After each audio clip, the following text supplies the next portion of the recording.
So I lost a file for a client. Awkward. First time I lost the file, and I was up till like God knows when. I just go into like, my brain just goes into like, you know, have you seen Rain Man?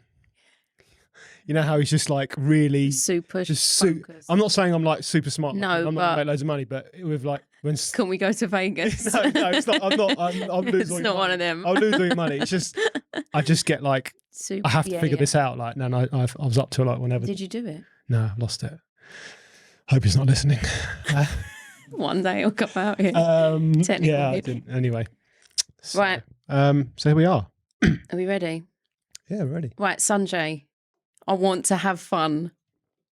I've been so that why we're excited. here? Yes, that's what I'm saying, right? This podcast is just, let's have some fun, because I'm just stressed out about stuff. I've got loads going on, Like what? same as you. And then Life. I just feel like this is I just want to laugh.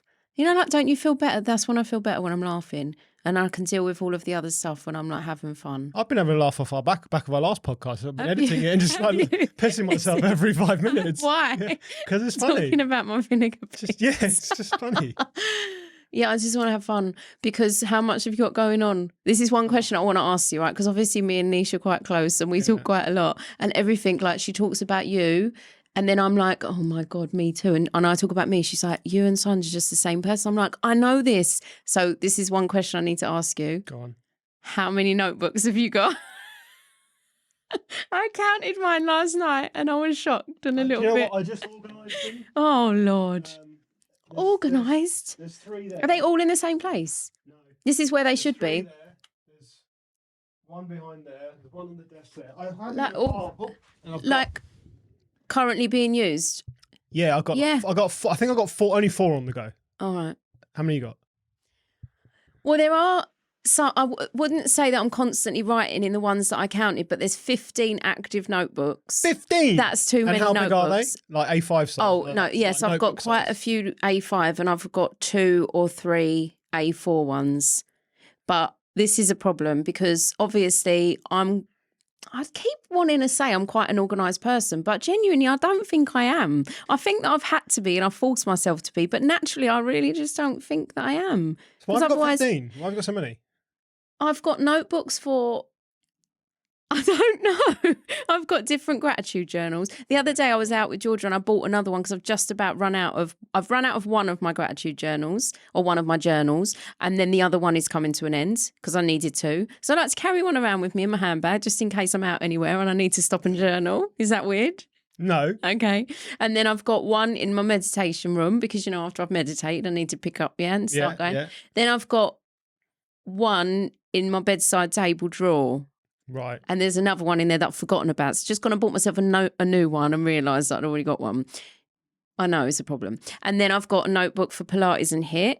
Okay. And then I've got a notebook for all of my other stuff. I've got a little book called Lisa's Black Book of Business Ideas. Ooh. Have you got one of them? No, I have got a business ideas Yeah, book. business ideas book. One. So, What is wrong with us? first of all, you're definitely like me. Too many You just notebooks. like the idea of having a notebook in your hand. Yes, You like, because I like buying them. I always look at I notebooks. do like buying them. But so my friend who comes to Pilates and HIIT with me, I was like, Paula, can you just not pay me? And instead, can you just organise me? And she was like, yes. So basically, we've done it now. We've organised all of my HIIT and Pilates. I started 5 new classes with like loads of new people. Like you're talking about like nearly 100 people, not 100, no, like 50 or 60 people that I have to learn their names and figure out who's paid what. But she's like, there'll be an app for this. I was like, yeah, I'm not interested in an app. I like to just physically write things down. Okay. Is that you or no? Because you're quite a technology buff. This is You're going this to tell is- me to get an app, this, aren't this you? is this is where I've come to. So the reason I organised all my notebooks is because I realised that I've got so many, not as many as 15. And if I want to find a bit of information that I've written down, Got no idea where it how the is. fuck are you supposed Yeah, to know where you same. write it down? So if you write something down in one of those 15 notebooks and you want to find it, how are you going to find it? I can't. So what's the point? I of just, Right. well, I'm very much like, I write stuff down and then I'm like, this information will come to me when I need it in the future. Yeah, but that doesn't That's- work for me. that's I've- dodgy, I've- isn't it? I went through one of my notebooks the other day. I was like, oh fuck, I forgot to do that. Like it wasn't anything important. It was like an idea I had for a reel. So I had an idea for a reel, and it was a really good idea, and I wrote it down. I was like, I'm going to do that, and then And you forgot to do a it. year went by, and I was like, I didn't do that real, and so Right. No, but wait though, because you're just reminding me. On my MacBook, I've also got lots and lots of typed notes. right. Because I've got 2 books that I'm writing. So I've got, like, if I ever sat down and really wanted to get all of I've written like 15,000 words. If I ever wanted to find out where those words, I'd be fucked. Because I've got no idea where I've written them. There's a notebook, there's a word pad, whatever. The other thing, I set myself up WhatsApp chats. I set myself up WhatsApp groups. Yeah. I add someone in it, then I kick them out. So I'm in my own WhatsApp groups. I've got one for exercise ideas. I've got one for reels and Instagram ideas. I've never once done any reels or Instagram ideas. I'm just a mess. I need someone, Sunjay. I need someone to follow me about all day and just go, right, do this, do this, do this. I feel like I'm quite a creative person, but my brain is like scrambled egg. There is an app for that. Oh, don't know. I bet it's not. I bet it won't work for me. Go on. I disagree. So let me just show you. I'm trying to find it here. This is really if you're listening on audio, this is going to be really captivating. And I'm actually like a declutterer. Yeah, right. I don't have things. And I did Marie Kondo is like, right, everything you own has to be in the same place. So, for example, all of your notebooks, you know where they are because they're all in the notebook place. But I don't do that anymore. They're spread around all over the world. That's the problem. That's what I find. So let me show you. I do need to Marie again, to be fair. I did it once. I need to do it again. So, all right. So I was just doing this. This is my... Oh, God, that looks... Right, so this is my tracker for this is my client's work I was doing. So you can see I've got all like done things like have I cut the video? Have I put the audio in? Have I synced it? Have I done that? These are all the file numbers because I end up with all these file numbers. And it just keeps me on track with everything. And then I can just go in here and then I can go back to... These are all the notes. Oh. So Big is his project. So these are all the notes, all the episodes that I have all the notes for. I have my podcast. So I have Anisha's podcast there. Where's my podcast? Stay Hot podcast. So here's my podcast. And then here's all the episodes. But why does it look so good? Because this is what the app's for. And then I have all the tags attached to it. And then I can put links here to all the episodes. And it's all in one place. And then I have my task list, which was done in a different way. Let's do it. Table view. So these are all my tasks. All the things like eBay. I've got loads of stuff selling on eBay at the moment. My editing. What have I got? Podcast track. You got a lot going on, son. There you go. So, I'm like complaining about how much I've got going on. This is giving me anxiety. There's an ideas one in here as well, so I can just search. Is that what you do? Yeah. What if you lose that? Is it on a cloud? It's on the cloud. Is that an iPad or a different? This is an iPad, but this is called Notion, the app, and you can have it on you can have it on your computer and your phone. I've got it on my phone as well, which is a bit harder on the phone. Yeah, well, this is the point. Because looking like that, I can deal with that. But when you look at stuff on the phone, you constantly got to scroll back and forth. That discombobulates me. So I basically need it to be on my iPad. So if I'm out and about, I just capture it on the phone, put it into Notion on the phone, and then when I get back, I can just figure out where it needs to go. Because do I need this? And I do voice notes as well. Oh, so and then they're on there. Yeah, and you can put voice notes in there as well. So I don't need 48 different WhatsApp chats and different things and notes. I use Samsung Notes. I've got my food. Oh. Just tracking all my food because I've been just having some issues with like food and stuff, and then like just all my this is my journaling, so it's all my journaling on there. And then, for example, if I want to, let's say I want to do a video on meditation, just bring that up randomly. I could just go into that app, just search meditation. Anywhere I've written the word meditation or idea about meditation or video with the tag meditation, then I can just say, right, I've got all this information about meditation. Now I can just create a video or talk about it. So literally you can search by words and it will all come up. Everything will come up. So you can't do that. God, look, paper notebooks are great, right? I know. But you cannot do that. I think I will keep because I've got registers for all of my class and I feel like I could take that. That would be, but then I'd have to carry my iPad around with me. Well, it's no big deal. It's 2022. No one's going to look at you funny carrying an iPad around. Yeah, as long as you don't start taking pictures with it on the high street. That would be weird. Taking pictures. All right, Paula, if you're watching, this is going to be your job. Honestly, I'm all right, I need to do it. Yeah, I'll do it. It's been a game changer. And I've only been using it for about a month now. And you don't regret it? I don't regret it. And you don't still... My screen time's gone up. Yeah, but I'm okay with that because it's actually helping me to stay productive. So like at the end of the day, I can just quickly look through it and I can have have a little task list to do. Yeah. And it pops up so for example, I'll show you here on my phone here. So it pops up on there and it's a podcast release. So there you go. It comes up on my screen. Then I've got all the things See- to do. The checklist come up there. So it's there. I can see it. And there's my. I absolutely do need this in my life. There's the app I was talking about. So if I want to just capture something, it's literally there as a widget. I press plus, boom, and I'm in. And I can just start typing. Right, but I've got a Samsung phone Doesn't matter. and an iPad, an Apple iPad. It doesn't matter. That will still link and sync and all of that. Yeah, it's not. Because this is the thing I do. Yes, looking at that, I'm like, oh my God, that is a dream. But my brain and technology, and I get all stressed out. I can help you with that. It's so much.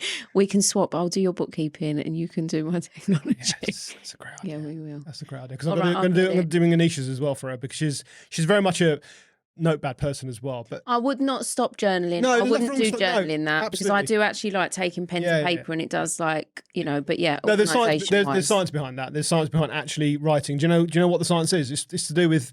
Do I look like someone that knows about science, Sunj? Don't You should see me underestimate. when I'm in Pilates and I start bringing out big muscle words. I'm like, you didn't think I knew what that was? Yeah. I was talking about a protractor in Pilates the other day. Oh, I was like, okay. I bet no one knew I knew what a protractor was. It's not like knee bones connected to the hip bone. No, it's a bit more. Advanced than that. It is a bit more advanced than that. Okay. Yeah, I know, right? Yeah, go on. Sorry. I don't know what I was saying. I know. I do that. That's the problem. We're both the same. I'm doing niches. Distraction Yeah, nation. so the paper, the science. Yeah, so the science yeah. behind it is that you can type faster than you can think. Ooh. You can type faster than you can think. So Is that science? is it that way? I feel like. No. Hold on. Let me get this. Let me get this right. Science.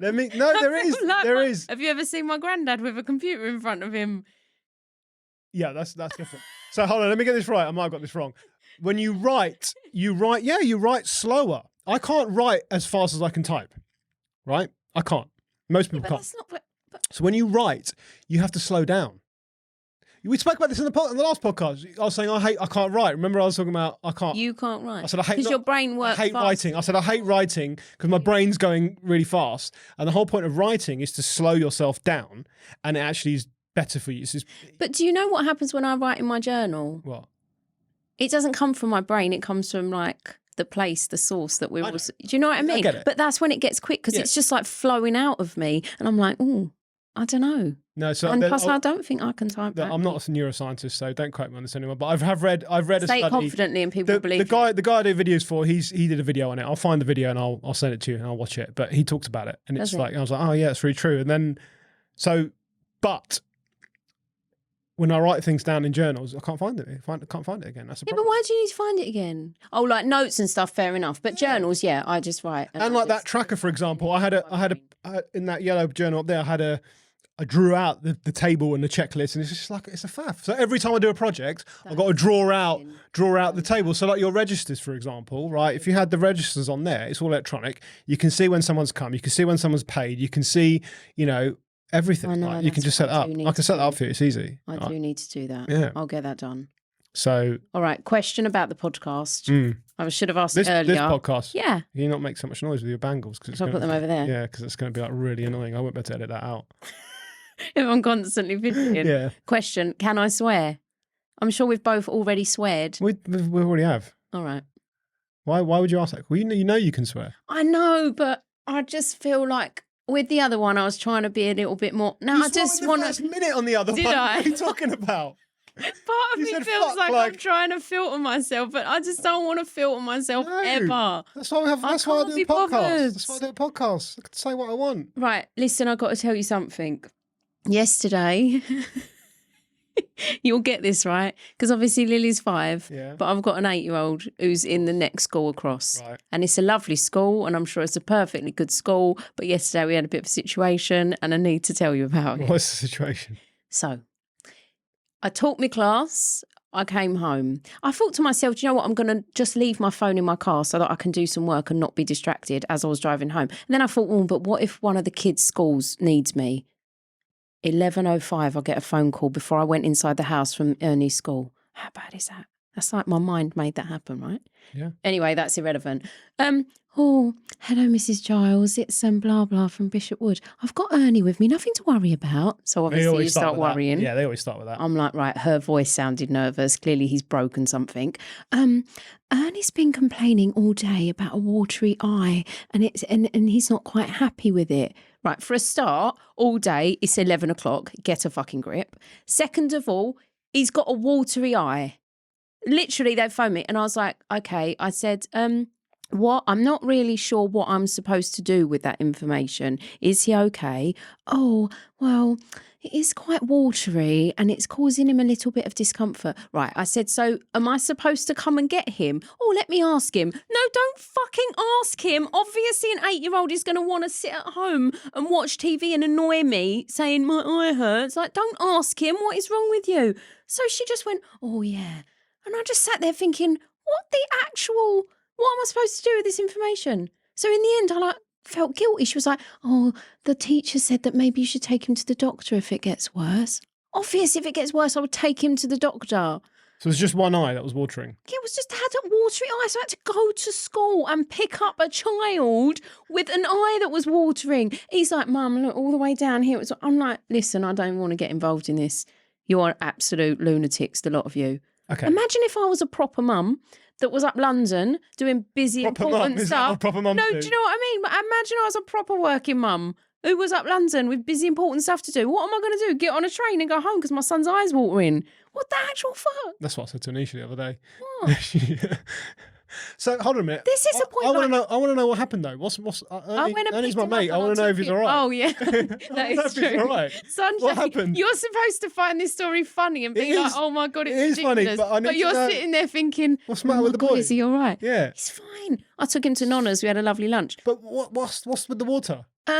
He said it hurt, right? I think it's just, well, Anisha said it looks like maybe it's the start of an infection. Okay. The pharmacist, before I managed to see the pharmacist said, yeah, you can have some eye drops. And I was like, I'm not necessary. I don't want to go wellying in with eye drops. Can I not just do something natural? Yeah, salt water, bathe it with salt water, see how you go. I'm like, fine, I'll do that. But Ernie, like his mum, not going to lie, he's a fucking drama queen. So he literally laid there the whole day like, Mum. He woke up this morning, yeah? Mum, I can't open my eye. So closed eyes, yeah? He came out of the bedroom with his arms out, deliberately, accidentally on purpose, smashing up the whole house just to have a drama of all my eyes watering. I ain't got time for it, Sunj. So where is he today? I've had to call me mum. My mum's had to go again. How can I send him to school with a watery eye? Honestly, listen, people complain about cotton wool kids and all this, and I agree. But when the school phones you and says you're like, what are you supposed to do? I think it's just the world gone a bit mad. It is the world gone mad. It's like, could you imagine you went when we were at school? Honestly, you said to your teacher you got a watery eye. Literally, they'd give you a slap. They would. They'd say, "Let me poke you in the other one, then you'll have something to complain about." Yeah. What is this life? He's got a watery eye. I was like, I can't. I just can't. Like, what is this life? I need to be tougher and just say, yeah, he's going to have to deal with that. Yeah. But then what if, like, I thought to myself, what if he stays in school and then he starts rubbing it before you know it's even worse and then he ends up blind or something? I don't know. And I'm the mum that was like, ignore the signals. Yeah, I'm the mum that ignored him. Oh, further down, like doctors, like, did it start with a watery eye? Like, yes. The guy's lost his sight in one eye. Poor guy. Oh God, he's fine, Sunj. Like, don't worry. I just told him under no circumstances do you touch that eye with your dirty fingers because I don't need it getting worse. Well, he's going to touch the eye with the dirty. No, he won't. He's really good. Is he like? Yeah, he's really good. No, he's quite good. It is the opposite. She'll do the opposite. No, I've put the fear into into the kids about dirty hands and stuff. They're really good. They come in straight after school and wash their hands. Yeah, Lily's done that, but it's only because I've drilled it into it. Yeah, exactly. And obviously through COVID and stuff, but yeah, I've just drilled it into it. Just wash your hands. To be fair, she's got a lot better with Kai around, and she knows, like, oh, he's a baby. Yeah, don't see your dirty hands in his face. Yeah, it's like, no, don't get your dirty hands. All those second kids, they just have all sorts, don't they? Yeah. They just, you can't. There's only he's always so in much his face, like, you know. Yeah. So basically, that's the dramas I've had all week. I don't need it. How's Georgia?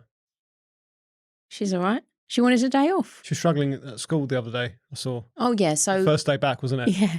So, but it was what do you mean this week or the week? No, the before? first day back. The first Monday, first day, 5th of September. Oh, but this is the thing. So on some like yesterday, just for balance, right? Yesterday, the kids after school, we had to go and do loads of stuff. I told everyone in my Pilates class, and now I feel like I am a good mum, but this is the story I told, and everyone probably thinks that I'm an absolute mental lunatic. So after the day ended yesterday, we didn't go straight home like we normally did. I had loads of running about and stuff to do. So when we got home, it was like I didn't have any food to quickly give the kids. So I was like, let me go to Tesco's and get like, like the pre-cooked pasta or the raw pasta. Yeah. That's quick, right? So I was like, right, kids, you got a choice. You can either have that or you can have scrambled egg and beans and pitta. So they then started arguing. So I was like, don't worry, keep calm, Lisa, keep calm. Thinking I'm going to fucking punch one of them in a minute. Walked into Tesco's, walked up to the pasta. I don't like pasta. Let's have gnocchi. I don't like gnocchi. They started arguing. I just lost it.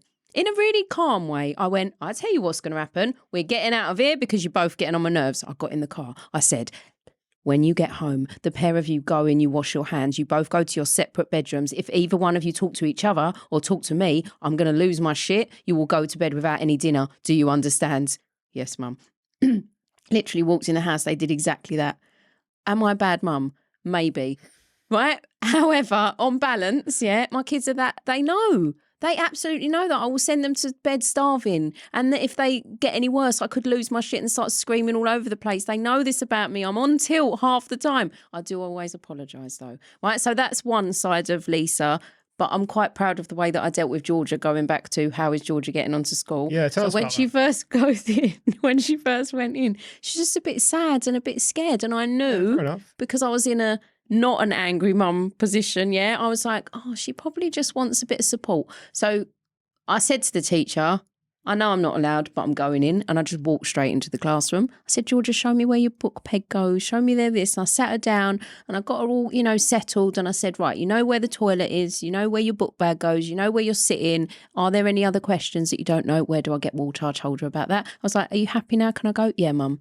What a great mum. Super mum, I told I you. will scream about and threaten them not to feed them. But on the other hand, I will really nicely, gently settle them into school. I feel like it's all about balance. Balanced. The There's yin with no the yang. in between. It's the yin with the yang. Honestly, is that bad? I mean, You're such a judger. I'm not judging. You're like, I'm not. is it bad? I just want someone to instantly go, absolutely not. It's not bad at all. Look, But you're like, well, is it bad? I do you know why? I'm could be better, thinking because couldn't that's it? exactly what I would do. I know. And I've done it. I've done it. Yeah, but do you And always apologise? Yeah, I do. Yeah, I do. Look, I'm not here to tell you if you're a good parent or not. I'm just saying what would I do in that situation? What would you do? And I've only got Was one a lot giving me going lip. on? I've only got one God, giving me you lip. wait. You just wait. They gang up on you. And they fight with each other constantly. And the whinge, as long as the whinge, I'm just like, I can't. Mummy's ears are closed. When you do that whinging noise, I don't care what you're saying. I'm not We've done into that. it. We've done that with Lily. Yeah, the whinging sound is just got God. to stop. I think they get it from each other at school, though. I thought you was going to say, I think they get it from me. No. I actually think they do get Well, they probably do get it from me a little bit. Someone was moaning about something. There's something not right. No, I think you're a single mum. Let's just put that out there, right? I've thankfully got, thank fuck, I've got a wife who's like Anisha, who is Anisha. Well, this is There's the only one thing. of her in the world. She is amazing. Yeah, exactly. Yeah, but you can't pull the single mum card as if like, woe is me, I'm a single mum. I'll tell you for why. 1,000,000% I'd rather be a single mum than have another child to deal with. And that I didn't come out of my vagina. Do you know what I'm saying? And unfortunately, that's sometimes what happens. You do have another child that you then have to do. So what happens sometimes, I'm not saying all the time, I'm not saying this is my situation, I don't want to, offend anyone, but you got two children that you have to love biological because they lived in you, they came out of you, whatever. And then you've got a third child who you didn't ask for, but you still have to basically do everything for. So whilst you're around, when you're a single mum, you have no choice. You get up in the morning, you have to do the washing, you have to do the tidying, you have to get the kids ready, you have to do the homework, you have to do everything because there's no choice, right? But that doesn't mean it's easy. No, let me finish my point. Sorry. When you're not a single mum and there's someone that could be doing loads of stuff for you that isn't, right? You're then like, I'm doing it all, but I'm looking at someone else that could be helping me that isn't, wanting to punch him in the fucking face. So being a single mum, you don't have a choice. So that is gone. You don't have the resentment, basically, of having someone else in the house. And again, I'm not saying that I'm not here to slag off my ex-husband. I absolutely love him. He's a wonderful human being. And you know what? It was probably my fault that he was useless. And now he's very different and he's brilliant, and congratulations. But at the time, we didn't have the greatest of team vibe all the time. He did do a lot. But so when you're there and you're having to do stuff and just resenting the other person for not doing as much as they should, that's torture. When you're on your own and you're getting on with it, you're happy because you just got no choice. You get on with it. The other thing, when I get a break, I get a complete break, Sanjay. You and Anisha are constantly living in this home together with the children, having to either work from home, do all of the things that you have to do, look after the children. You don't necessarily get a break because you're always here. When my children go to their dads for the weekends, I am not a mum anymore. I am Lisa Giles, party animal. Just jokes, not really. I'm sensible. No, I'm just literally living my best life because I know that my kids are happy, safe, cared for in the care of their dad, and I have literally got time, unadulterated time to myself. So don't ever think that I'm not living a best life because I am.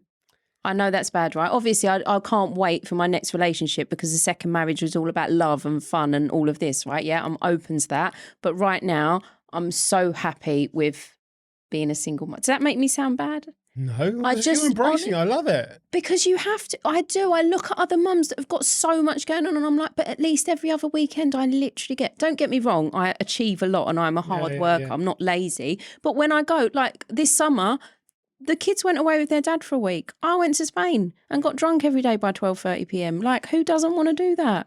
Yeah. I'm very grateful.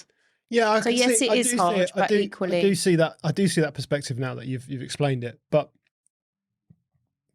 I'm just going on the basis of the days that I've had to be on my own with two kids. Yeah, it's been very few. I'll be honest, have not been that many. It's like in the last the 2 times, like 12, was it? And I nearly had a meltdown. Yeah, it's like 10, 11 weeks. Like, I'm carrying on like I've been doing years of it. But it's hard. It's really hard, and it's relentless. Especially you've got a newborn. That is a different style of. Yeah, it is. It is. I just commend you. I think it's amazing, and I know it's the way you're framing it as well, right? I know you're framing it in a positive way. You're looking at it positive. But this is how I am. I don't put it out there and just pretend that my life's great. And in the background, I'm like crying myself to sleep all night. If I'm crying myself to sleep, everyone knows about it, by the way, because that does happen. But I'll tell everyone about it. But genuinely, I am because there obviously you can, and it is.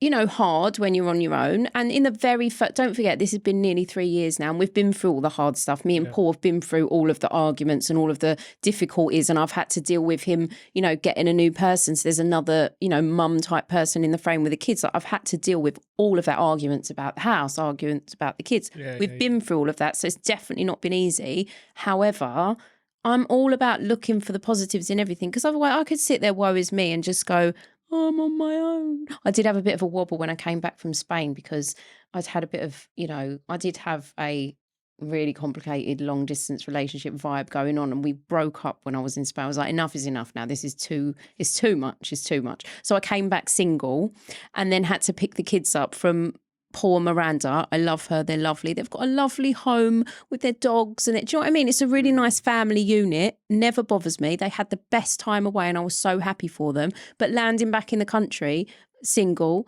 going to pick up the kids, and Georgia cried and said, I want to live with Daddy. I don't really want to live with you anymore.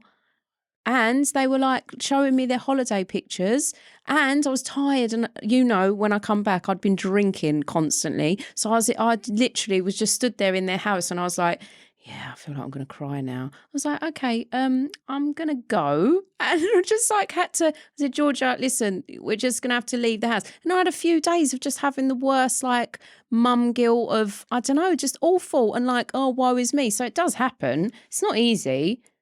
So that's something I'd have to deal with, right? There you go. That's quite a big, I think that's a big deal, right? Because I mean, we still get it. Oh, mummy to put me to sleep and not you. Yeah, right? I get that, but it's not the same as I want to go and live. I don't want to live with you. Like, fuck's sake! If Lydia said that to me, I don't know what I wouldn't come out of my hole for a month. Broke my heart. Yeah, of course it would. You remember when I had them few days and you were like, Lise, you stop drinking alcohol. I was like, you're right, Sanjay, you're right. So we've had there was a lot going on. I haven't known you that long, but every time we keep talking about not drinking alcohol, or you not drinking alcohol, and I think you want to do it deep down because you know about the benefits of not doing it. Do you know what I do? I kind of do and I don't. I want to do it if I could be on my high flying disc all the time without having the lows. But if the lows are just going to come anyway, I might as well get pissed. This is the thing, and I do want to, and I told Anisha this the other day.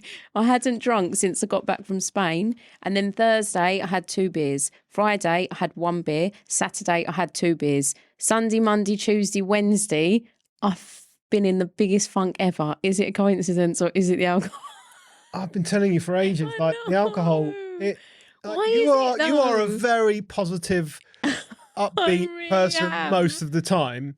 And that time that I saw you, you were pretty down. I had and it was because of the alcohol. I don't care what you say. It was, but also I had just with there was a crazy situation that happened. And I did come back, and then my daughter did tell me that she didn't want to live with me, and I did have to look at my ex-husband and his new girlfriend having had the best family holiday ever, thinking to myself, I can't do that. I can only go on single mum holidays. So there was a lot going on as well, but yeah, the alcohol probably didn't help. Right. So you've said to me a couple of times, I want to quit. I want to quit. And I've quit. It's been a year now. Congratulations to me. Well done, Sunj. You're an absolute legend. I am a legend. I have to tell myself that. So it's been a year, exactly. I'm an athlete. 0.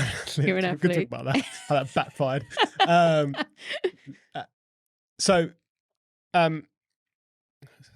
It's my fault. I'm so sorry. I just keep you. It's been a year. You gave up. It's been a year, and honestly, the benefits of not doing it have been. I've just been so. Do you still have down times though? What, feeling like shit? Yeah, of course I do. It's not. But see, what is the? Bearing in mind that I don't drink that much. Why is that face?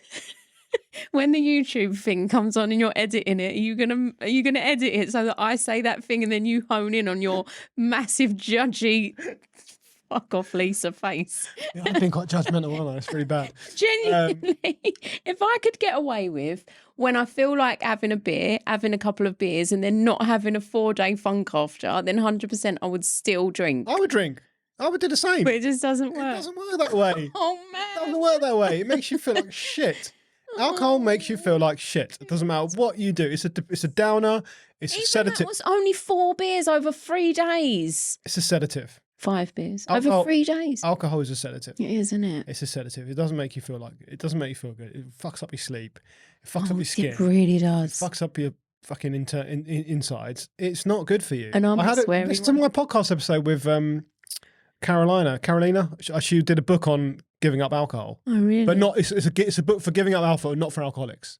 So got to be clear. Yeah. Giving up alcohol out of choice, just not because you've got not because you got an addiction. That's problems. Completely different. Yeah. It's a different conversation. It's a different different book. Yeah. But for health and it's about health, and we spoke about this in the episode, and I think one of the things that was hard for me, of course, is environment, like social situations. I grew up I was in the city from 16. I was going into the city. So what was I saying? I was saying city boys going out, drinking champagne, strip clubs, you name it, right? I worked at the city in 16. I wasn't in any strip clubs. Well, yeah. But I was, You weren't in the right... I can look you up some people. I'm guessing. Well, the girls just come with that. Yeah, they were... Yeah, that's another podcast. All right. X-rated podcast. My youth. But, so it's hard for me because it's the environment I grew up in as well. And at the time when I started doing it, it was an identity because I didn't feel like I had an identity because my upbringing, my parents are Indian, they've come over from Africa, and it's all the cultural clashes and everything. So I didn't know who I was. Am I Indian? Am I English? Am I British Indian? What the fuck am I? Like, I didn't have any clue. And then I was like, oh, do you know what? And all my mates were white. I'm a drinker. All my mates were white. I am. I'm a party boy. Yeah, at that age, not all of them, most of them were white. And I was like, oh well, this is what they do. And hey, let's do it. I like football. I can drink. I can go out and drink and smoke. I started smoking cigarettes, and you do like you do. And so it becomes hard because it becomes you attach yourself to that identity. But I thought about it and I was like, when I was doing that, did I really genuinely want to do it? Was that the idea? I was like, no, it's just convenient. It was convenient. Yeah. It was like, do I become the Indian Hindu worshipping person that my parents wanted me to be, like the good Indian son, you know, gets married, becomes a doctor. I didn't want to be that. That wasn't me. It's like that's not who I am. So I just thought, well, this is already here. I don't have to go and look for it. It's either that or that. It's either that or that. And I chose that. And then 40 years later, or 30 years later, I'm not that old, 30 odd years later, I'm like, that's not really, I don't. Yeah, but don't you feel like, because I was similar. I've been drunk all my life and all of this, but don't you feel like if we hadn't have done, it would have been boring? And all of the stories and all of the life experience, I'm like, yes, mate. Not take a single moment back. I love a good old drunken life experience. Of my experience of drinking, there were some very, very down, low, terrible moments. Waking up in hospital and not knowing where you are. All that. I've done all of that. Woken up on Brighton Beach one day, not knowing what happened. My lads laugh. You can laugh. Yeah. So look, I wouldn't change any of that. All I'm saying is that right now in my life, or a year ago in my life, I was at a stage where I was married, got a kid. You know, we bought a house, settled down, and I was just thinking, do you know what? This doesn't really serve me that much. I didn't. So here's an example. Right? So when we moved out to this part of the world, to Hertfordshire countryside, I got some friends who everyone was turning 40 and everyone was having 40ths. And they were going to clubs in London to have their 40ths. And I was just like, can't be asked. I can't be fucked. I'm 40, I'm not 23. No, do you know what? It wasn't even that I'm too old.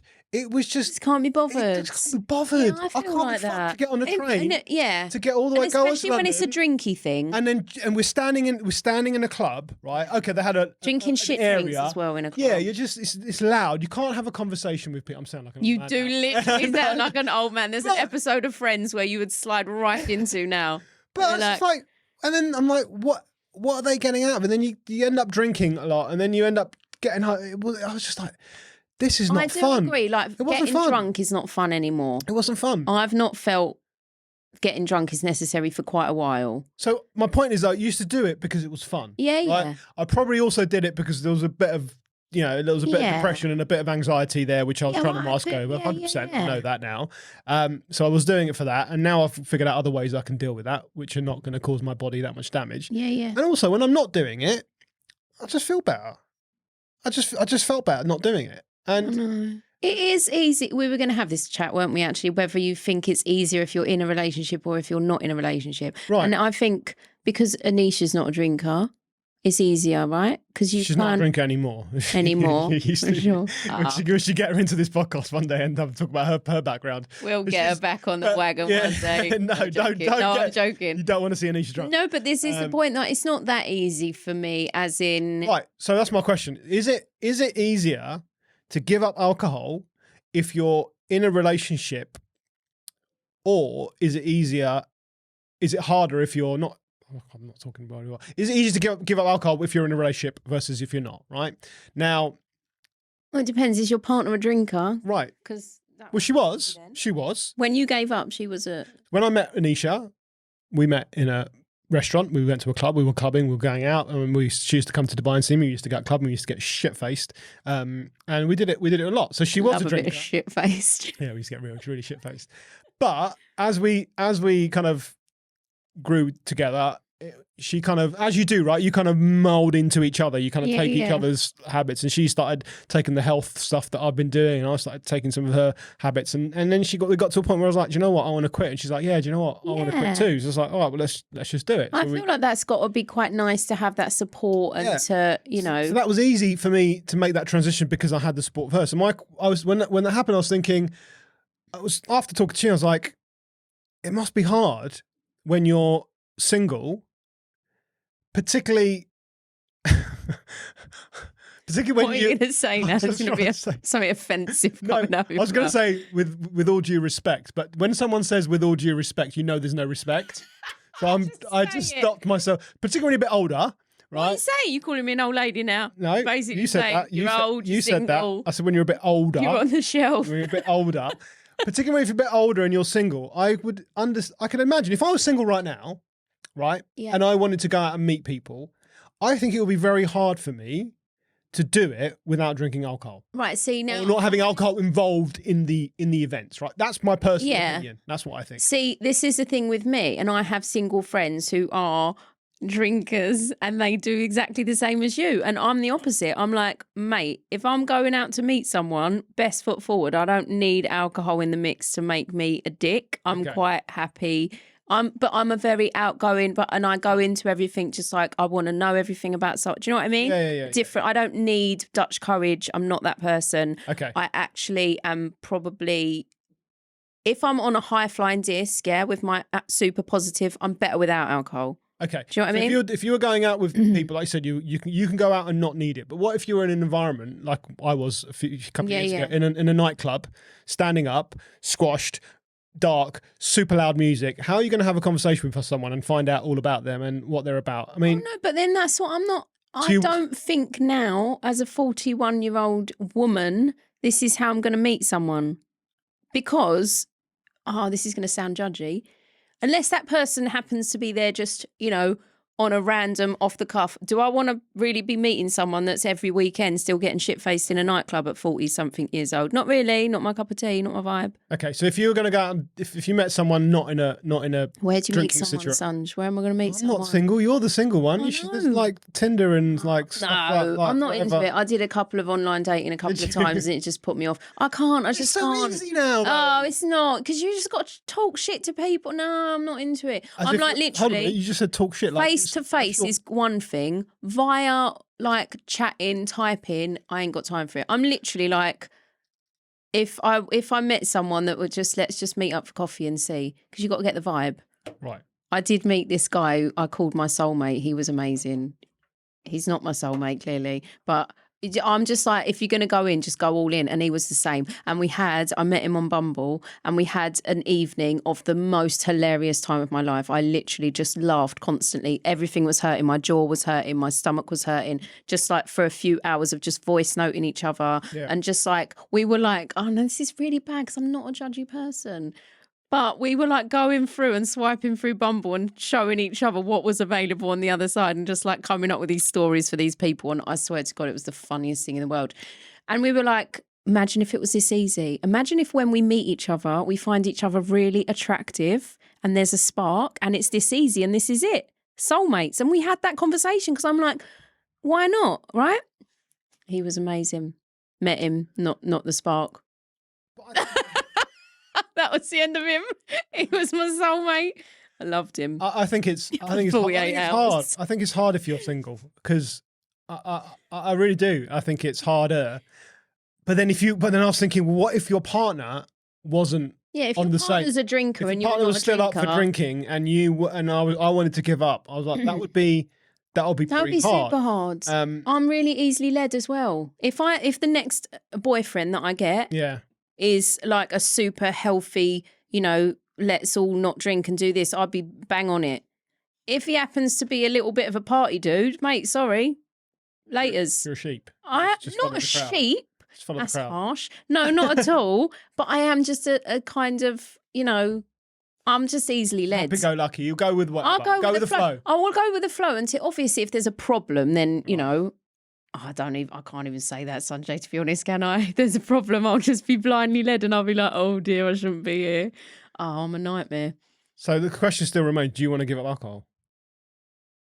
If you'd have asked me this the last time we spoke, I'd say yes, 100% yes. Interesting, okay. But now, because of some other things that I've been listening to and getting into, it's all the law of attraction shit, and it's all about energy and positivity and appreciation and forgiveness and all of this, which I've been on for a long time. But this latest batch of stuff, since I come back from Spain, I hadn't drunk, and this is what I want to know about. But you know me, the sugar, all of this, it does affect my mood. It hasn't. I've literally been on the most positive, incredible journey for the past however many weeks. And I've still been eating stuff. So I'm like, maybe it is just a vibe thing. And maybe I've put too much emphasis on what I eat. Okay. But then I had the alcohol and I knocked off my vibe. So was it a coincidence or was it the alcohol? Is the sugar and the other stuff okay in moderation? I can still be on my high flying disc. Is the alcohol going to absolutely knock me sideways? I mean, I think the answer is yes. Yeah. But, I mean, again, it just depends on... Can I still drink on holiday? Yeah. But when you're in Tring, you're not on holiday. That is true. So and it's easier now because it's winter, and I'm all about true. when it's summer. I want to have a beer in the sun. Yeah. In the winter, I can probably do without it. Yeah. I mean, I'm going to a wedding tomorrow. What am I going to do about that? I'm driving to the wedding. Not that I'm advocating drinking and driving, but I'm driving to the wedding so I could have one. But then I'm thinking there's also a chance that I could bunk in with someone in the hotel and just get on it with me mates. And that's scaring me a bit. Exactly. That's what I mean. So there's no. I'm an all or nothing. Great. You're in this grey area, right? You're in this grey area. It's like do I go? Do I not? And I think sometimes it's a lot easier if you just treat it like it's there's a line. There. Yeah, I've been and there. And it's like I'm either on or I'm either off. And is that how you? Because I am literally an all or nothing person. I cannot just. Snap. People say, "Oh, just when you want to have it." No, look, I'm just not. I know this person. I know this from the work I do. Right, I have to coach people on this, so I know. Is everyone like that, or is it that just? No, everyone's like that. No, this is the thing. Not everyone's like that. So I want to be clear. People, I'm not here to coach. So I can say what the fuck I want, but I don't have to be. This is fun podcast. I don't have to. I don't have to have that hat on anymore. But my point is, some people can do that, right? Some people can do the moderation thing. I'm only going to drink on weekends. I've never been a moderation kind of person. It's all or nothing for me. The moderation generation. I'm a weekend drinker. I'll drink when I'm on holiday. I'll drink on birthdays and special occasions, right? I tried that. I found it quite hard. So for me, it was like, right, I'm either doing it or I'm not doing it. That's why, and I got this from someone I podcast listened to. He's he's an alcoholic, but he's recovering. He's a recovered alcoholic for a couple of decades now. And he was saying the same thing. It's like, it's just easy for me now because it's like, you just know where you are. I just know where you are. Clear. It's no, right? Yeah. And he's also a vegan, and I've tried veganism before, but there's the same mindset with veganism. Need the meat in it. Yeah, it's can't do without the eggs. Yeah, I can't live without eggs. I can do without the dairy. Dairy's not a problem for me. Dairy's not a problem. If you tell me not to eat eggs. Yeah. No. That's what switched me back. I was vegan for a long time, and then they're having eggs at home and eggs on toast, and it's like, eggs are good. Eggs are the best, man. Eggs are the best. Really good. Yeah. So there's that fine line. It's like, so he's like, well, it's easy for me to be a vegan because I gave up alcohol. And it's like, because I don't have alcohol now anymore. It's like, there's no question about it. So with veganism, it's like, I don't eat any more animal products. Right? There's none of this. Oh, you can have salmon, but you can't have red meat, and you shouldn't have like salami and all. Yeah. It's like, I just don't do it. It's like, it's so easy for someone that's all or nothing to just. I say so easy. It can be easy for someone, and I found it a lot easier. It is easier, and so much easier. I spoke to my head doctor, I love him, about this ages ago, and I was like, because I was talking about this giving up stuff, and I kind of do it every now and again. I'm like, no, I need to go completely off it. But I said that people are like, oh, it's all about balance, Lisa. You can't just go all or nothing. And do you know what he said to me? But that is balance for you. Balance for you is none of it. And I was like, oh, that's interesting. And that's true, right? Yeah. Because some people, I think a lot of people, we are the types of personalities that understand that not everyone's the same. But the other types of personalities, the ones that can do moderation and the ones that, they're the ones that don't understand why anyone would be any different to them. They're like, I just don't understand why you don't just do this. Yeah. Yeah. Like just have it. Just do it. What's your problem? Have moderation. I know. You can't do it. No. You can't do it. So, yeah, it's just, I find it easy for me personally just to not do it. And also it comes down to those affirmations we've been talking about. I am an athlete. Yeah. Well, so it's how you frame it, isn't it? Right? I am a non-drinker. I don't drink. No, it don't sit right with me. So no, you just say I don't drink rather than I don't drink. I do not. I'm. It's like someone. I don't drink. You've read. But that's a lie. It doesn't even feel right when I say it. I don't drink alcohol. I don't drink alcohol in the UK. That comes out better. Apart from at a wedding. No. See now, and when the sun's shining. Yeah, I know. You're back in the grey area. That's what I'm saying. Yeah. So my point is, don't drink alcohol. Hold a minute. You've read Atomic Habits. I love that book. Okay, so there's an example in that book where he talks about it, and the example he gives is two people who have quit smoking, and they're both offered a cigarette, and one person says, "No, thank you. I'm trying to quit." Yeah. And the other person says, and they both just quit yesterday. Yeah. The other person says, "I don't smoke." Yeah. Who's more likely to not smoke? Yeah. Right. So and that's how I adopt it. So from the moment it's the want, the big enough reason, and the big enough reason a while ago did come, And then it went when I started realising that actually my mindset, if I get up every day and decide to be happy, positive, I don't know what knocked me off this time. It might have been the alcohol. It might have been something else. I don't know. Okay, so when I get knocked off, I want to know specifically what knocked you off that time and how can you just avoid it? Or should I just ride with the wave and just be like 4 days? I still showed up to everything. I still wandered about, but I just didn't wander about dancing.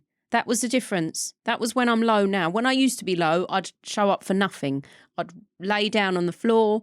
I'd cry. I'd eat. Once, I only ever ate food out of a bowl. And I lived down the corner of my mum's bed because I just felt like I couldn't even get in the bed. I wasn't worthy to be in a bed. I was laying on the floor and I would only eat out of a bowl and I didn't really eat a lot. That was bad. I've never, ever been back there since I've had the kids, but now even more. So now for me, getting low is rather than walking on the school run, high-fiving everyone and having the best time, I'm walking on the school run just normally getting on with my life and smiling. That's the difference. That's huge. Sure, absolutely. But I still get annoyed because I'd rather be dancing every single day. Okay, so do I just ride with the storm now? So you said this is a want, right? So that's why I asked, do you want to give up alcohol? Not really. No, you don't. I want to go to Turkey on the 1st of October and drink beer with my cousin. Fine. Well, then just accept that. Just accept that that's the way. All right. You have to accept, right? Because I was going to say more experiments. The we do more experiments. Yes. So get one of your 15 notepads that you got, like your journals, right? And try it, right? Do 30 days. I mean, it's an easy number. I don't know if it's an easy to do, but 30 days after Turkey. Okay, fine. After Turkey, 30 days, and then just journal but then it. in November I got Paula's birthday. so then it's not going to happen. Genuinely, I want to be. If you ask me what do you want? Do you want to give up alcohol? The answer would be no. What I want is I want to be able to drink alcohol when I want to, not when I'm peer pressured by anyone else. I want to drink alcohol when I want to. And then I want to be able to then get back to not drinking alcohol without beating myself up or without, do you know what I mean? That's what I want. I want to be one of the balanced people. So try this then. Write down all the occasions. So this is something people can do in the 1st of January. You can sit there, we can do it any time, right? It doesn't have to be 1st of January. Write down in one of your journals all the occasions in the year where you want to drink alcohol, right? So you just mentioned your friend's birthday's coming up. You've probably got your birthday. You've probably got like... I'm 100% getting shit-faced on my birthday. Right. It's my birthday. No, I'm joking. But now I don't want to get shit-faced. Me now, I don't want to drink more than 4 drinks. I'm happy with that. It doesn't have to be shit. So just write down the occasions where you are going to be drinking, right? Holidays, whatever you already planned. When the sun's out. Yeah. When someone offers me a beer. I can't. So you just said you wanted to do it when you want to do it, right? So this is what I mean. Yeah, but as in when the sun's out and someone offers me a beer. Okay. I want a beer. Okay. I think you just go with the flow. Just go with the flow. Give up on me. No. I'm not giving up on you. I want. See, if you're saying I don't want to give up alcohol, then there's no point even trying. There's no point trying. How can we? I feel like the next experiment I need to do is the next time I drink and then don't drink, am I then going to be knocked off my high? Like today, I feel like I'm back in the game. Can I drink again next time and then still be in the game? Do you know what I mean? Is it just the alcohol? So if I don't change anything else. That's why I'm saying you got to try it. So you got to try for a month not drinking and see, and that's why you journal it. You see how you're feeling, what your mood's like. Do it 2 weeks. Easy. I've done it before. It's incredible. It's like you walk around and just... I'm a big on appreciation, you know this, and I tell people to keep gratitude diaries, appreciation. Wake up in the morning, set your intention to look for the good things in life, right? When I don't drink alcohol, I don't drink sugar, and I'm completely like clean, you don't even have to remind yourself in the morning. You're like on a different planet. You get up in the morning and you smile because you look around and everything just seems like love and joy and happiness. I cannot explain. You know it. That is incredible, that feeling. But what I'm now trying to get is that feeling, but still not deprive myself of the odd. I love a cafe. We've got some decent cafes in Tring. I'm not going to lie. I want to eat a croissant every 3 days. Can't do that if I'm on my... Not what? Without I want a croissant. I want a croissant. Have a croissant. Every now and again, I want to have a slice of Coke. I treat myself to a culture croissant. And I don't eat dairy, and they're full of dairy and sugar. They are so I don't eat dairy and sugar most of the time, but they don't have that much sugar in. Not as much sugar as the almond croissant. Oh, mate, you just might as well just lick the sugar bowl. Basically. Yeah.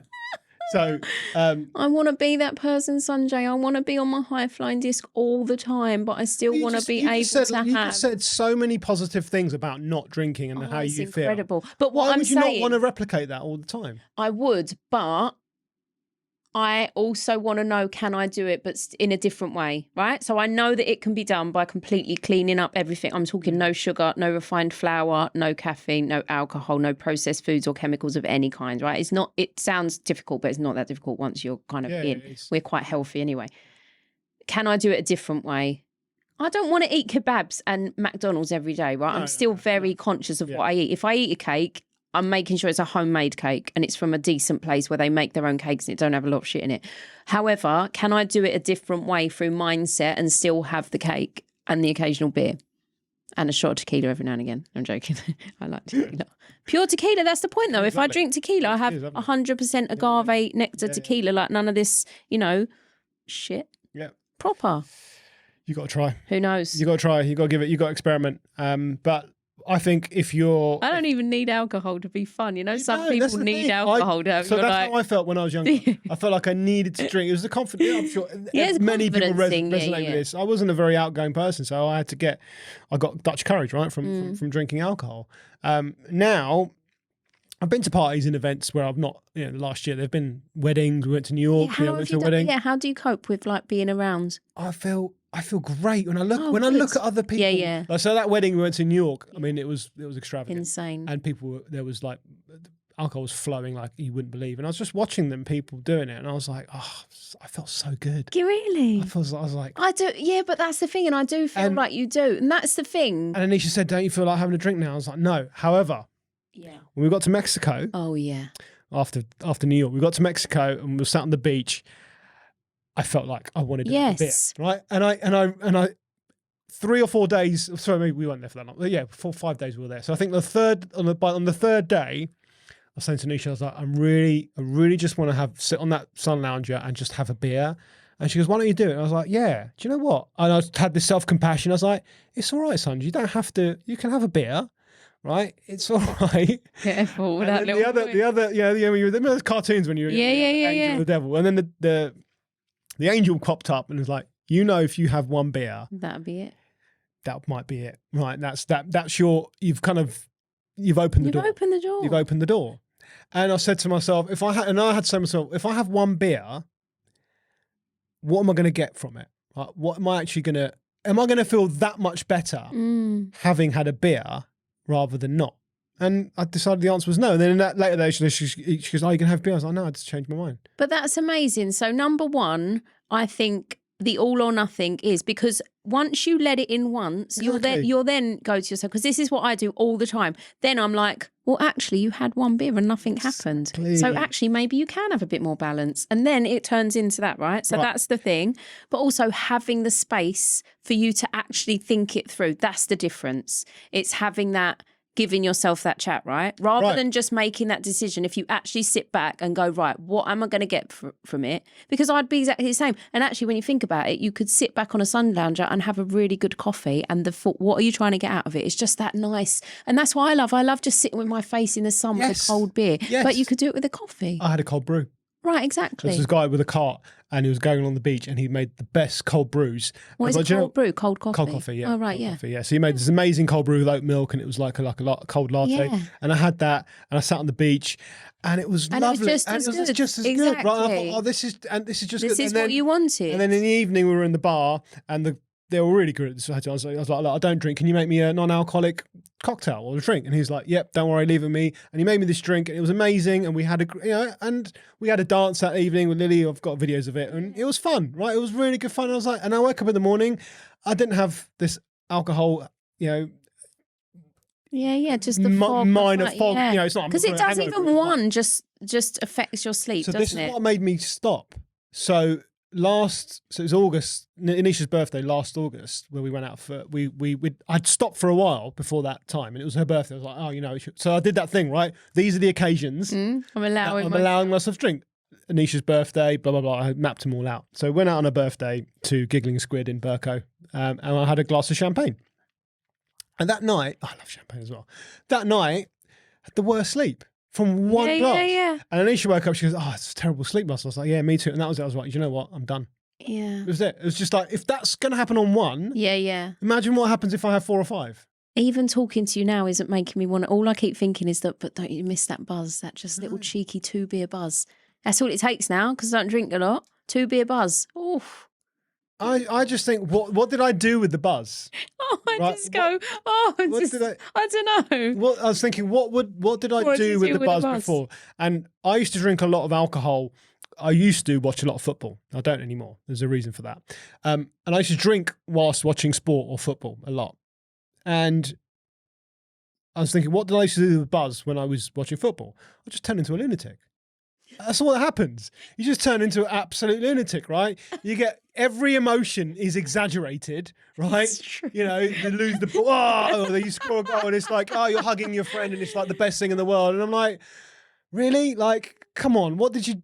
You can get that sort of buzz just through joy and appreciation. Exactly, right? nah, the little beer buzz, though, I do love it.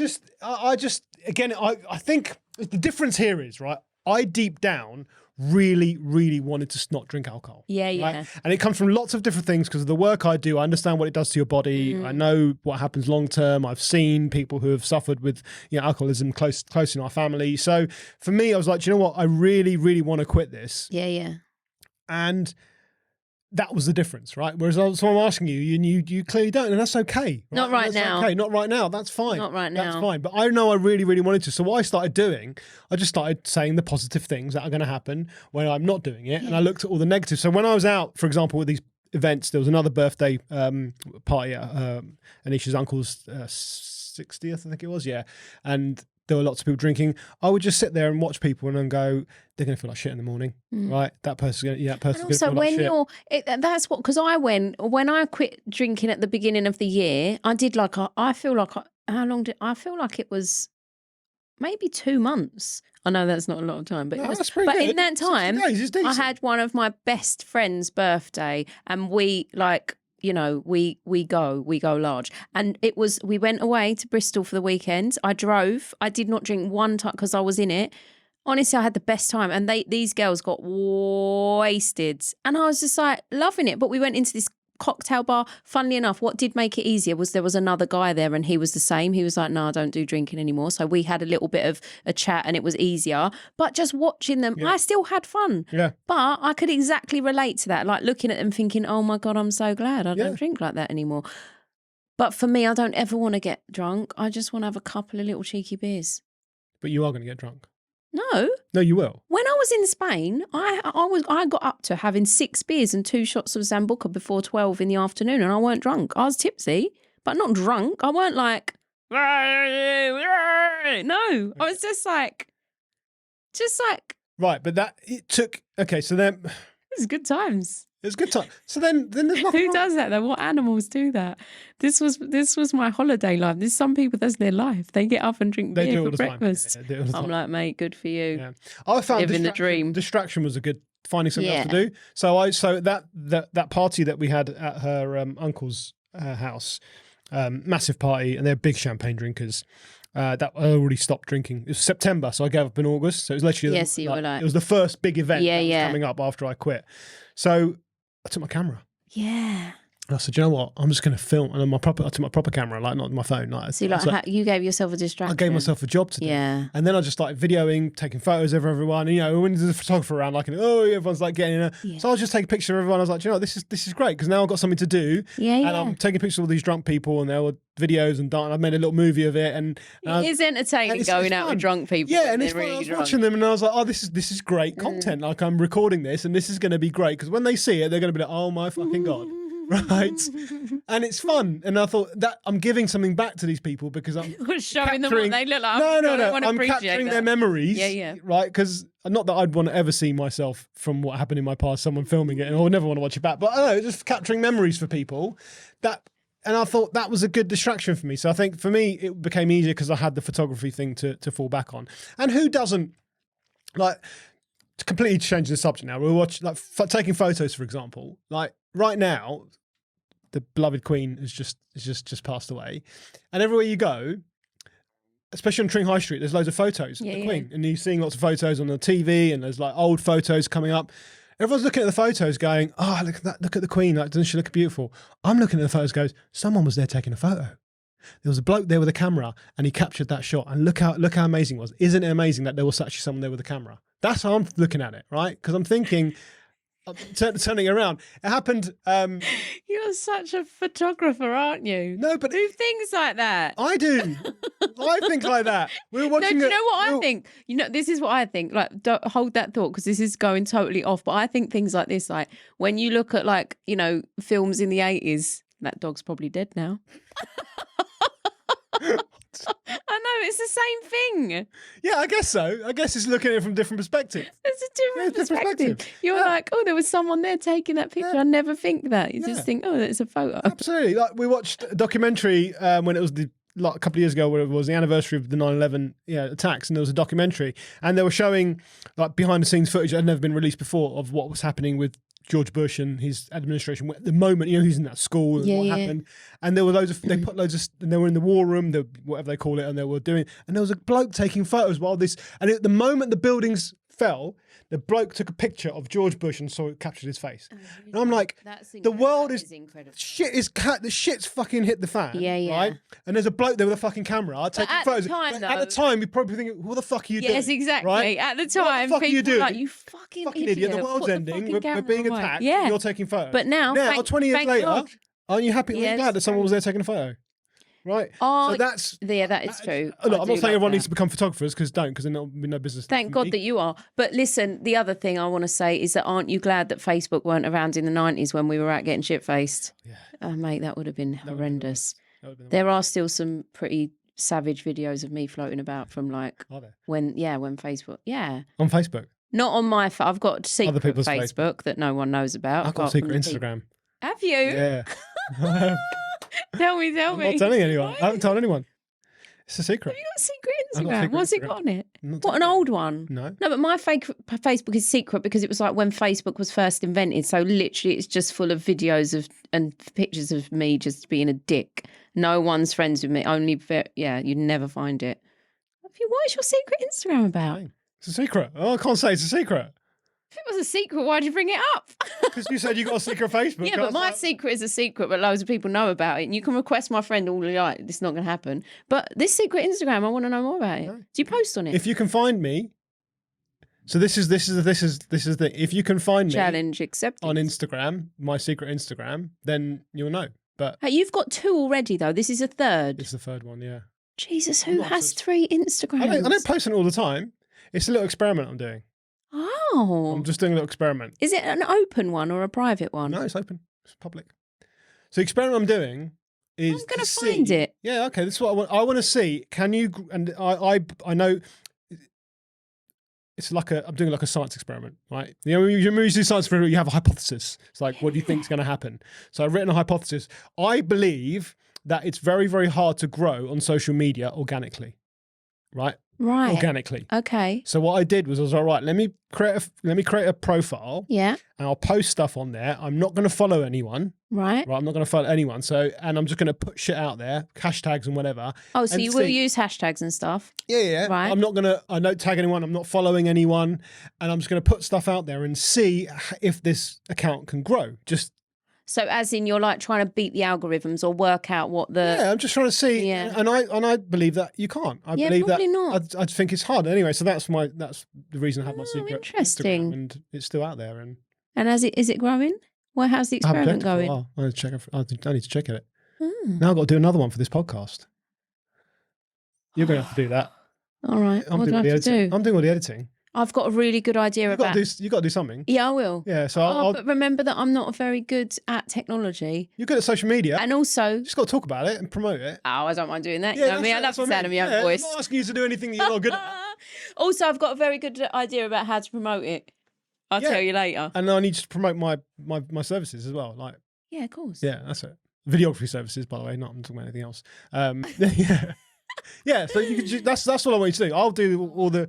I mean, all this Yeah, stuff because around. I can't do any of No, this. no, I'm not. I'm asking Haley's. Yeah, but also then I can help you with bookkeeping. It's not my zone of genius, Sure, but I will true. do it. Yeah, true. Yeah, because obviously I feel like you're doing all No, of the I don't know how I'm going to have time to do all this stuff.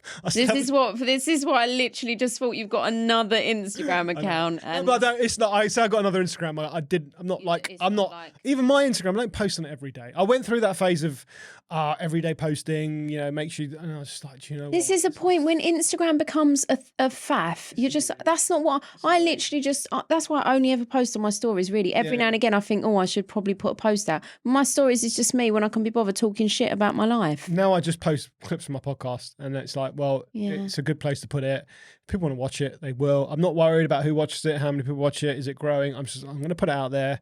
It's there. People want to see it, and like whatever happens, happens. Right? I'm not going to get too caught up on it because See what happens, innit? Yeah. I want to do this podcast because I genuinely just want to have fun. Yeah, and I like how chatting. Yeah, it's fun. And it's it fun. makes me laugh. Yeah. So yeah, see what happens. We'll do some more. And I can swear. And you can swear. I like swearing. You do. So, okay, so for those of you that are keen watchers, and some of you will have some sort of clickety-click machine, let's go through and see who swore the most there, me or fucking Sunjay. Because I'm pretty sure you dropped the F-bomb 47 million times more than I did. yeah, because I don't get to do it. Oh, now you're like, the doors are closed. I don't This get is to do it. soundproofed in here as well, isn't it? Not Dun, really. dun, There's dun. some dampening. No, I mean, as in I don't get to Don't get to swear. I feel like I spoke to you about this last time. I think I've always used swearing as a form of Expression grammar, of your... expression, just to make a point. Yeah, like, yeah. Not to be offensive, right? It's like, fuck, that's like, Yeah, that's the, it's I like, agree. it's like, oh my God, people say. I'm not religious, so I wouldn't, I do say, oh my God, but so people say, oh my God. Oh, or, biscuits is what we're supposed to say. Okay, but so I've always used swearing as, and my dad used to fucking swear a lot. Did he? Yeah, in the car, he was very road ragey. Very road ragey. Very road ragey. Yeah, very. He was really road ragey. Very road ragey. Oh, I love it. And he would swear like a trooper. Yeah, a lot of people, and he'd get really angry at me. Oh, bloody hell! So I got it from him, and then I would just swear as a form of expression. Me too, just and I to make like a point. it. It's like I don't feel like I want it's to like stop swearing. I'm not going to stop swearing, but I try not to do it in front of Lily, although she has. I mean, me too, but my kids just say, Mum, can you please not swear? It doesn't sound very good. And I'm like, yeah, sorry about that. Yeah, Lily will say, oh, you said a rude word, Daddy, but then the next day she'll say it when I'm not around. And What, a swear word? Yeah, then Anisha would hear it, and then she got that. Then from Anisha I'm really, well, see, this is the thing. And I don't want that, right? No, of course we don't want our kids swearing, but this is my theory, is that my kids don't swear because I feel like it's just like so normal that they don't. Do you know what I mean? Like they just know that it's the words. They hear it a lot. They know they're not allowed to say it. I'm going to tell you something now that probably, if people watch this, are going to judge me even more than they're already judging my shit parenting. But ages ago, we were out one day in the middle of nowhere, and one of them, and I swore, and one of them said, "Can we swear?" I was like, "No, you obviously can't fucking swear." And then I said, "You know what I'm going to do for you?" Oh my God, I can't believe I'm going to say this. I'm going to let you swear as much as you want for the next 20 seconds, and then you never swear again. And I filmed it. Have you? It was the most hilarious fucking thing I've ever seen. I've got this video one day when they're older and they let me, I'm going to put it out. Have you ever seen a 5-year-old say fuck so many fucking times? It's fucking hilarious. And they literally just had 20 seconds where they were allowed to swear as much as, they don't know the C-bomb yet. I feel like they have heard it, but that would never be allowed to come out of their mouth. Yeah. But the F1, they just went mad with it. And I just was dying because it was hilarious. And then they never swore again. That's brilliant. I know. It's controlled. It's like, and they asked me, Mum, can I swear? No, you fucking can't.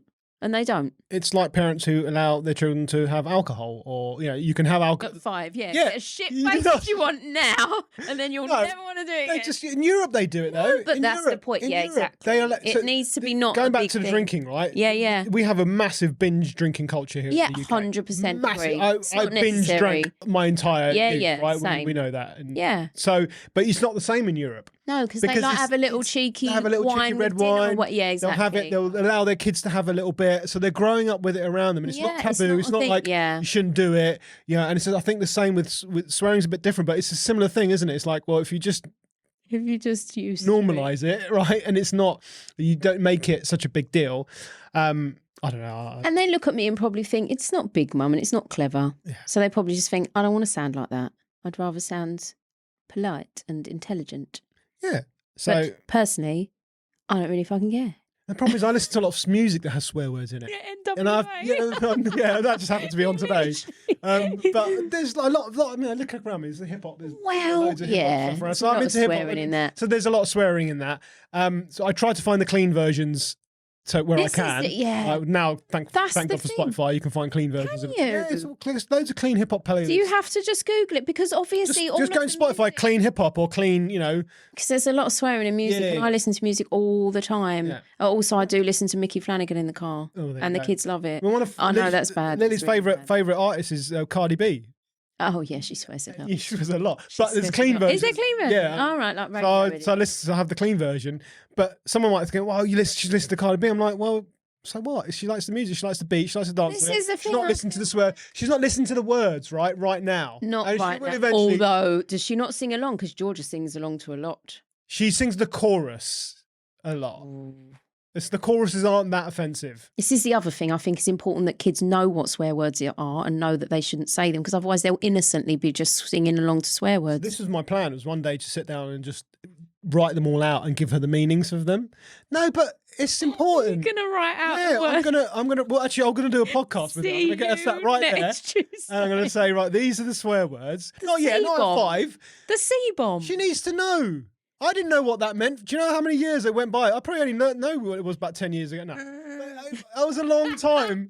I didn't know what it meant. I didn't know what fuck meant. I didn't know what shit was. I just heard people say it. You just heard the words. So I feel like if you explain to people... If you explain... How do you explain fuck? What is fuck? Nothing. It's just a fucking word. It's sexual intercourse. Oh. Okay. It's mating. She knows what mating is because we watched David Attenborough. There you go.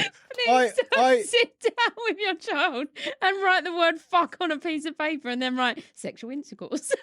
I'm going to explain to her. Do you know what? My parents. My parents. There's nothing. I'm not criticising their upbringing me, but they very traditional Indian Hindus, very conservative, right? Apart from my dad being a road ragey swearer. They didn't explain anything to me. Nothing was explained. To this day, Mum and Dad, if you're watching, I'm waiting for the birds and bees conversation. We've never had it. We've never had it, right? So nothing was ever explained to me. So do you know what? I learned from porn. Oh no! I learned from porn. I went to porn at teenagers. We need to talk about porn another day because I can't cope with thinking about. My point is, I don't want my child to not know and figure it out their own. Yeah, because then they get all sorts of crazy info. If I'm supposed to be her leader, her influencer, whatever I'm supposed to be as a parent. Right, yeah. Joking? No, you're right.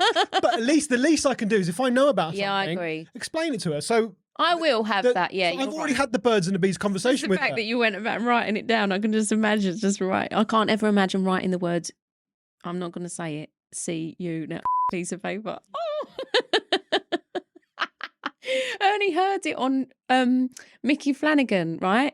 I know I'm a bad mum, whatever. Mickey Flanagan's fucking funny. And my child is going to be a comedian. And this is the other thing I say. If I was a good mum, you'd have nothing to laugh about when you were older. So just embrace the bullshit as well as the good times, because otherwise there would be no. So anyway, we were listening in the car and he says, fuck this, fuck that. And he dropped the C-bomb, Mickey Flanagan. And I went...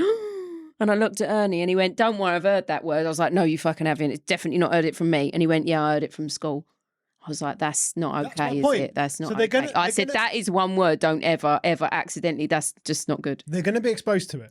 They are. Right. So why not you control how... I don't want to say, listen, the word means vagina. I'm not telling you what to do. I'm just saying what I believe that if I explain things to them.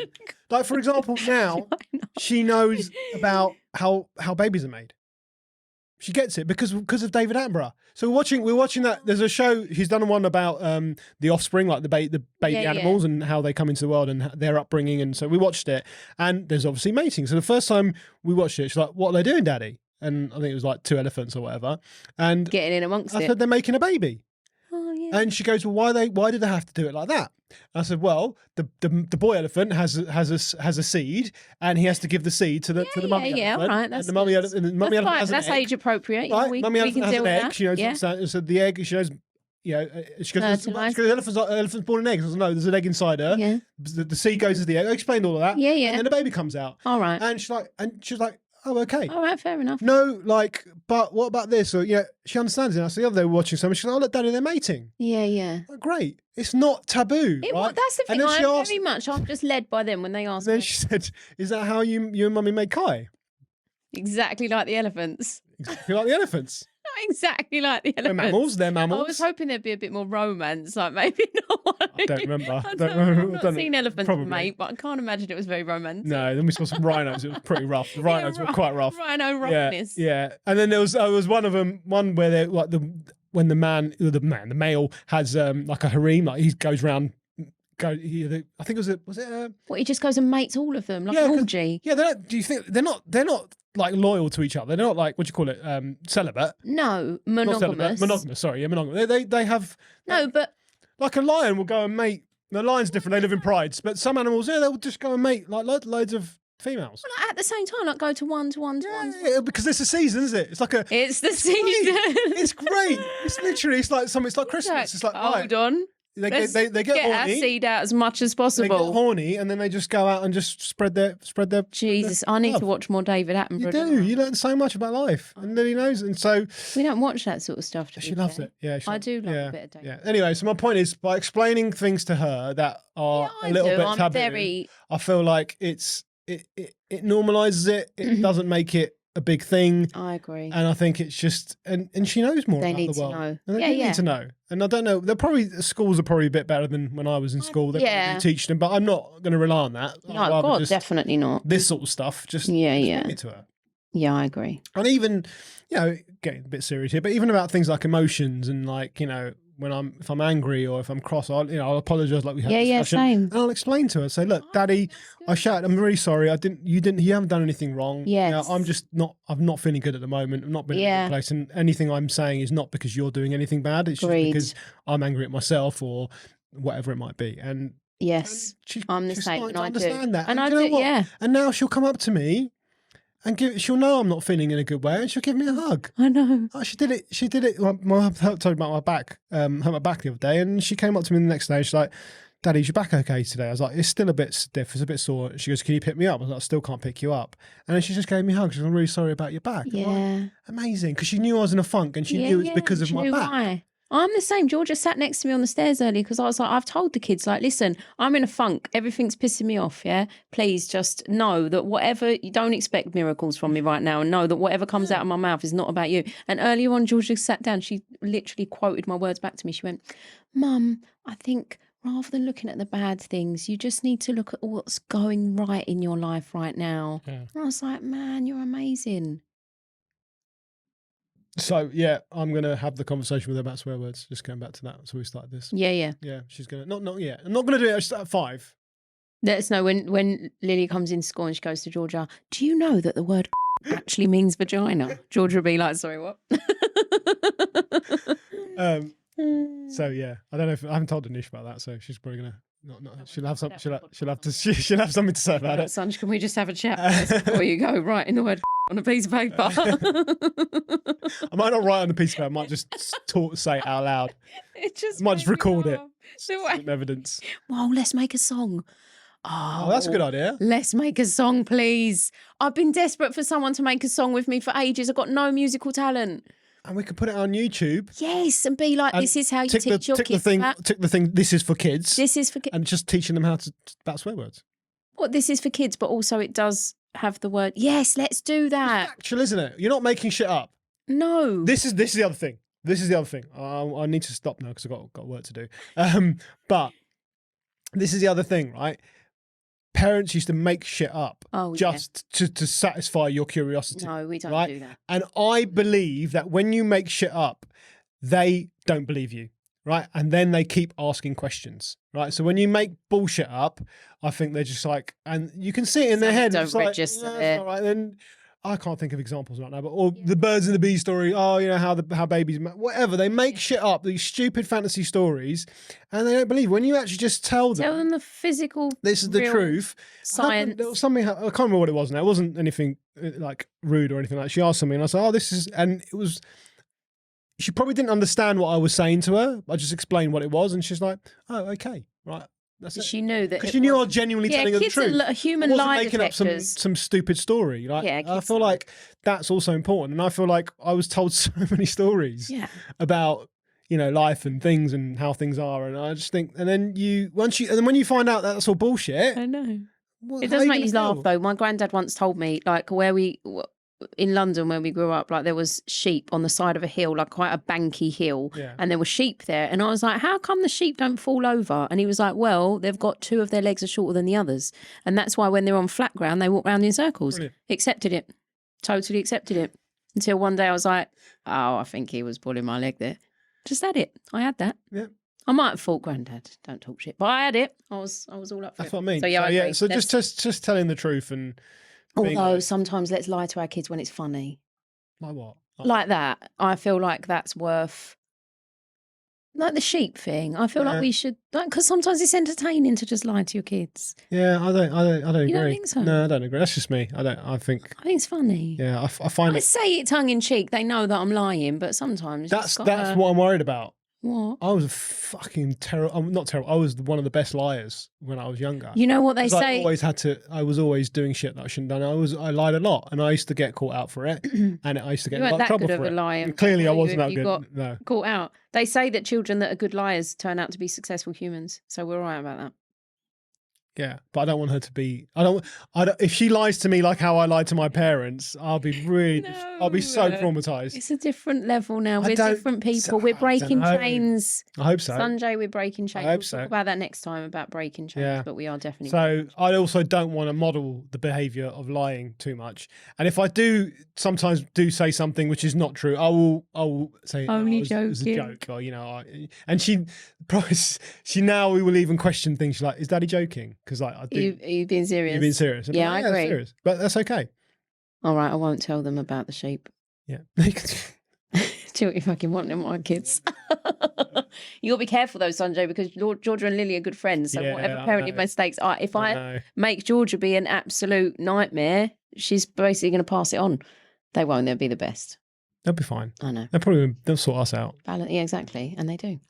Amazing. Thank you. Fine. Had the best time. Yeah, we'll do it again. I don't know when, but we'll I know, figure we'll it do out. again at some We'll point. figure it out.